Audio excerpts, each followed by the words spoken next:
Thanks. Thank you very much, Ibrahim.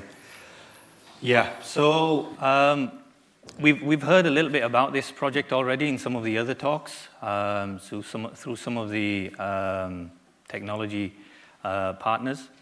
And in essence, what we're trying to do is provide a framework. We started off with the term, it's probably turning more into a more detailed methodology now, but as it stands at the moment, a specific framework that can be utilized by both manufacturers and deploying organizations to assure the safety of their machine learning products. And obviously, we are coming at this from a NHS Digital perspective, particularly the clinical safety team.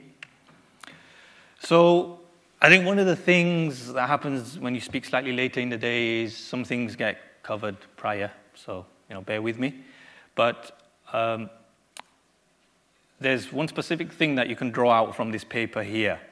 And the title is sort of semi-negative, I guess you could say, but they're reporting on something which is very, very important, which is the reduction of failures in machine learning applications. But that's not really the point of why I put this up there. It's more to point towards the differences between traditional technology. And that term is increasingly used in the literature now, and by that we mean that which is technology or whatever's built basically through rule-based approaches. Whereas machine learning, as since we are in this room gathered because we have an interest in the area, we understand that that isn't the case. It's slightly different, where particularly when you look at the 6 steps I've put there, we've already seen a very similar life cycle to that today. It's steps 2 and 3 which make this now slightly different, where we probably just can't carry on with a lot of what we have in regards to existing guidance and standards and even regulations to some extent. You continue using that as it is. It's not that we need to, chuck everything out and start from the beginning, but we do need to consider how we continue using what we have and what we need to do in order to make it fit for purpose for to address the underlying differences between the 2 types of technology that we're working in, one rule-based, one more stochastic in nature. So we haven't got, we've got lots of guidance. There's no limitation on guidance that's coming out.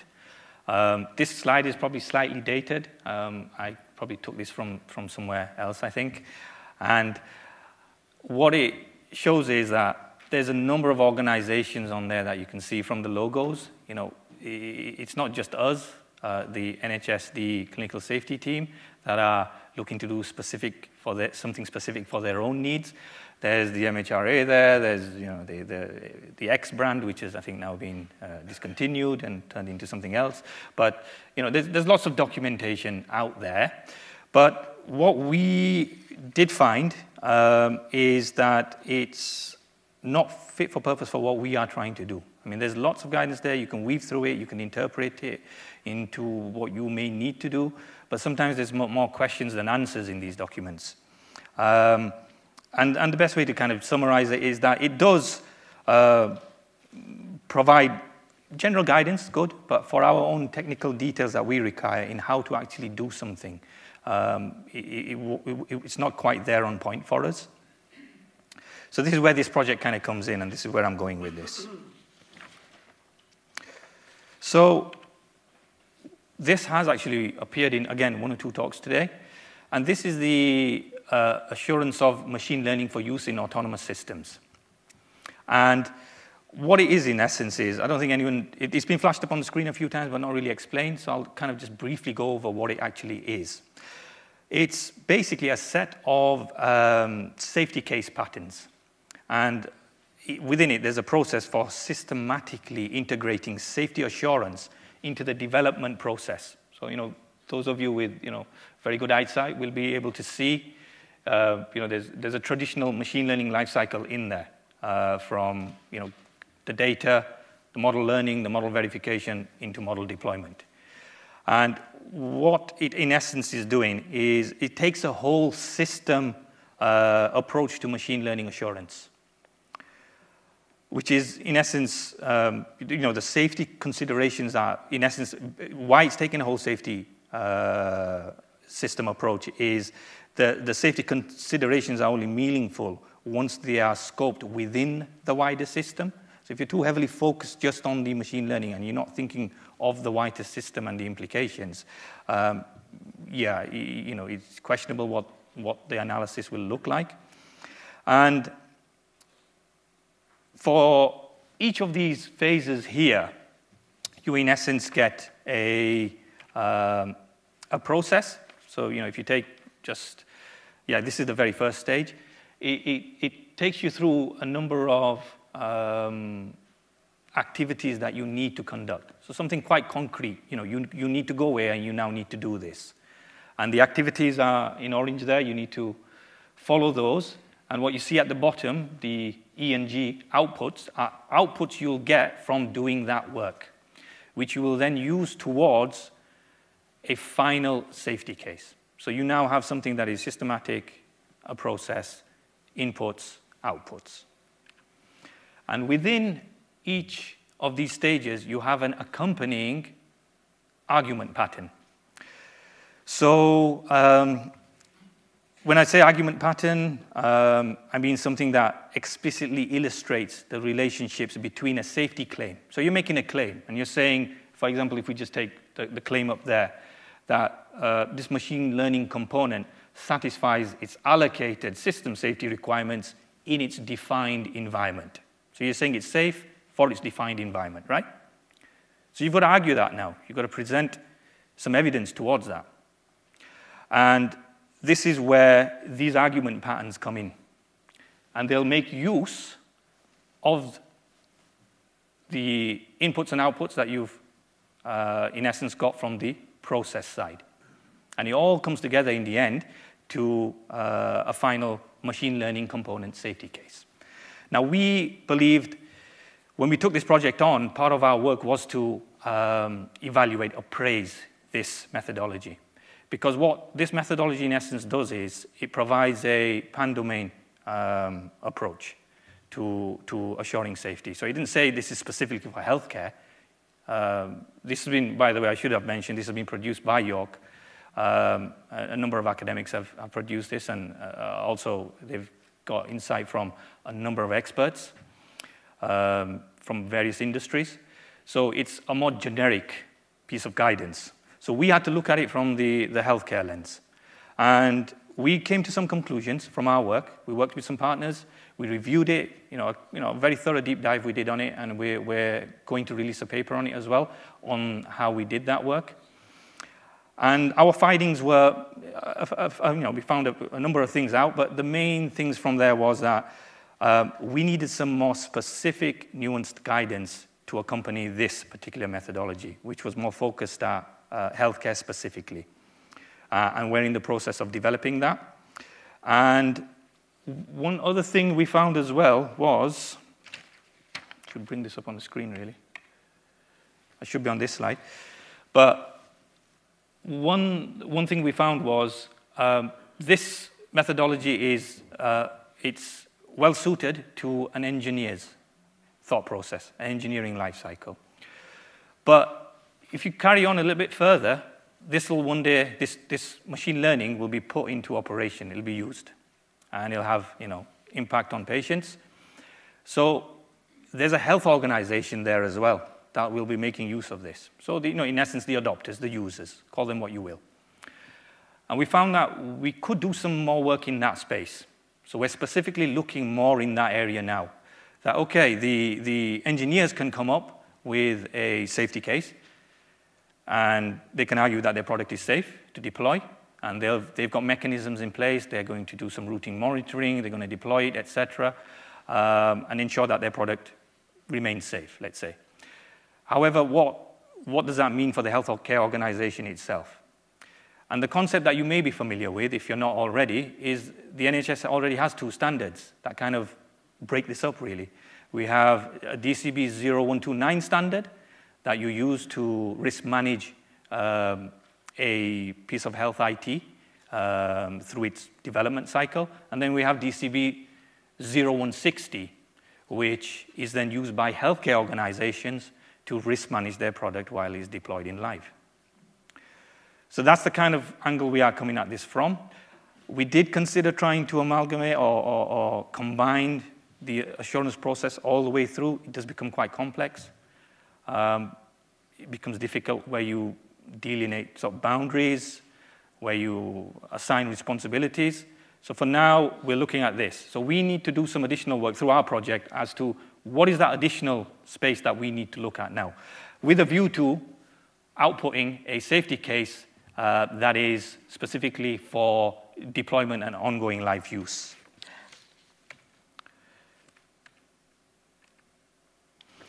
One other thing that's worth mentioning is that when a manufacturer does go through and build their technology, they do their due diligence. They have a life cycle quality assurance model that they work through. They have a number of other, even based on their regulatory obligations, processes that they work through, quality management, risk management, etc. And then when we look at specifically at machine learning, we do become quite heavily focused on performance metrics. It's a very important area in machine learning. It's how we decide how well the model is performing. And this has been emphasized throughout the day itself. But what you do find is when it gets deployed into live, so in the adopter kind of box I've put there, there's a gap. Whatever happened in the engineering life cycle doesn't seamlessly transfer across into when you deploy the product in live.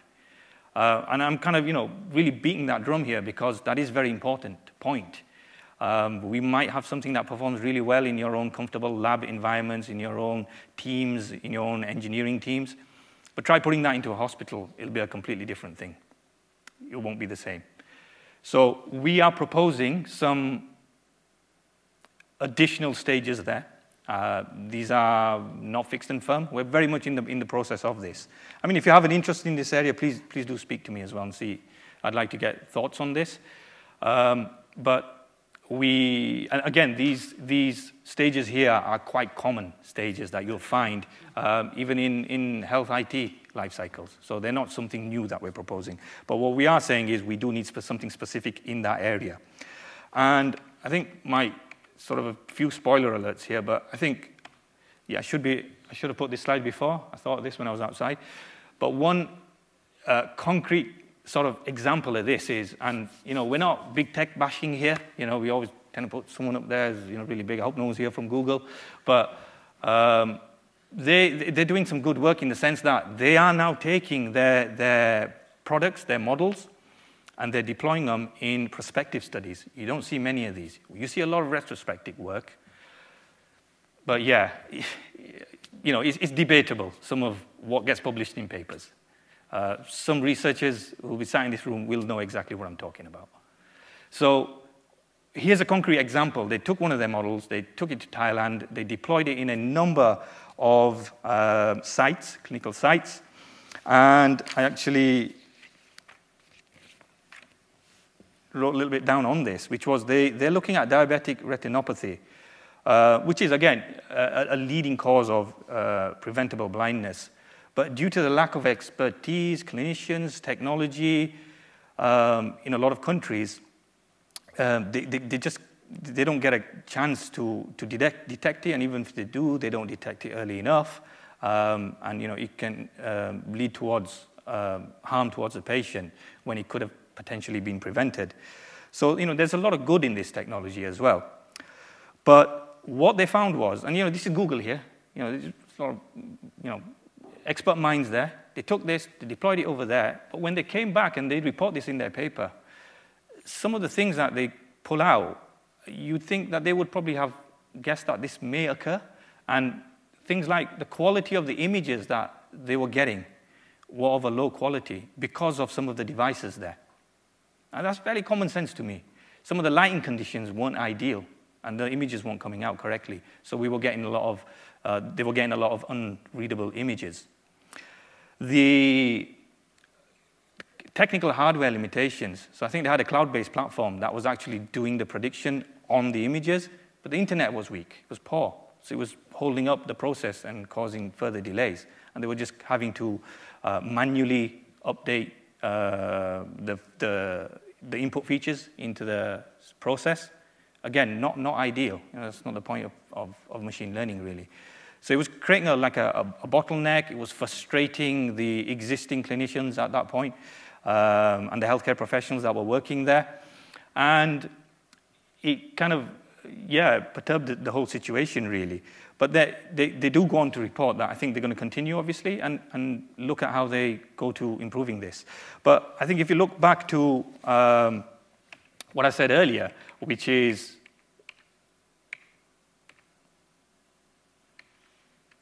if you had some sort of process like this, where you have a deployment and live use safety assurance process, you'd hope that you could draw out some of these safety considerations. And the concept here is very similar to how the AMLAS is. So you can think of this like, AMLAS extended, in essence. And you're using the same concept, the same principles. You're looking at scoping out your boundary of responsibility, as we refer to it as. Because you've got to be very clear with that. When you're actually doing a safety assessment, risk management assessment of this nature, you need to be clear what you're going to be responsible for. And it's not always that easy to do. If you ever draw a flowchart out of a healthcare clinical pathway, you will see the complexity within there, the amount of individuals that are involved, the amount of technology that's involved, the APIs, the interoperability infrastructure. A lot of this comes into play. So it's not always clear. And you need to be very clear when you're doing the safety work that when you are going to place this machine learning component into these complex pathways that involves, not only humans, but, information flows and other technology, what responsibility do you place on the machine learning itself to behave safely so it doesn't cause any outwardly safety concerns towards the wider system? And that isn't that straightforward to do. So if we had something more explicit, is really the point here, that you could follow. You see some high-level sort of kind of areas there, really, which, again, may seem quite familiar from other areas of technology that you may have worked in. So, technology integration, clinical pathway integration, it's probably not new stuff. However, the human factors, the transparency down there towards the bottom, transparency in itself actually has been mentioned a few times today. That's something sort of slightly more novel now that is being asked more of machine learning technology. You don't really ask a lot of the existing health information technologies to be transparent. We can usually see that quite quickly. Just from an engineering point of view, we can drill down into the code if there's an error quite quickly.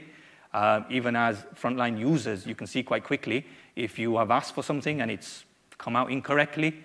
You pick up on those incidents sooner. However, machine learning isn't as straightforward as that due to the nature of the models, very difficult to interrogate. Even engineers struggle to understand what is going on in this actual product. And even more difficult to try and get that information out to frontline staff who are going to use these models. So we need to consider that. We need to consider how we're going to, and what process we're going to potentially use towards assuring it in this live setting. One area that I'll open up one of the patterns. So if you look on the top left-hand side over there, top right-hand side, sorry, over there, the safety scope argument, I've put it down as. You'll have a top-level goal, as safety arguments go, and then you cascade down and you do lots of sub-goals in order to then, right at the end, provide a piece of evidence that's going to fit into the safety case.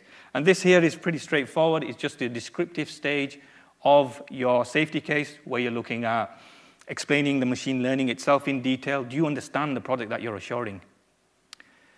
There's going to be a lot of, I think when these products come along, reliance on the manufacturer, and that's fine, but I think that you do need to have some understanding of the technology, not probably the nuts and bolts, but you've got to be quite clear in what you are taking on board, what that technology is going to do, what its intended use is, what its limitations are, what its safety concerns are for your particular implementation and pathway. And yeah, so I mean, I think I won't elaborate on this much further, but it basically gives you a structure to follow. And it isn't static, it isn't explicit, it isn't exactly everything you need to do. This is best practice, optional things we are hoping that you'll find useful. If you need to add something in, it's flexible enough to do that, and that's very important because this technology is ever changing, and it will update not only itself, but the processes and the systems that lie behind it, especially from a safety perspective.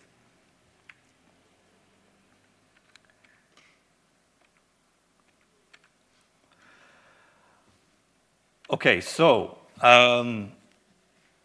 today isn't really a regulatory focus at all, but I think it's hard to get away from regulation really, because part of our project does involve looking at what the regulator is doing.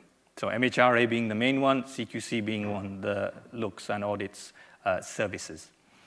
We, in a way, are also a small R regulator because we assure systems for integration into the NHS infrastructure, the spine mainly, and lots of other high-level systems that we have. So we have a vested interest in this area.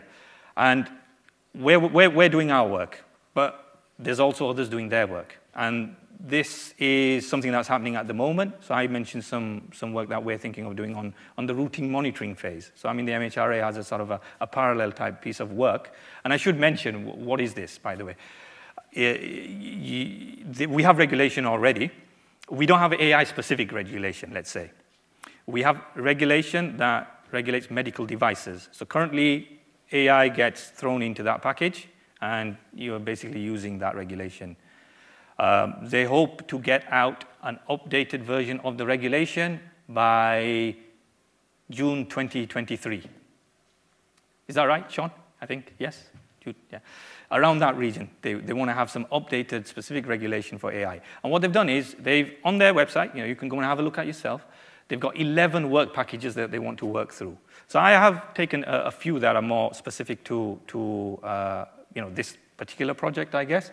But they're looking at having a process in place that looks at clear safety signals from the post-market surveillance side of things. They want to articulate clear change management requirements. The FDA is considering this as well. That's the American regulator in looking at algorithmic change protocols. So a lot more thoughts going into this now. It's not going to be a case of, with health technology, we do updates, we do patches, and it's done. If you're updating entire models and the way it's going to predict, we need a lot more thought.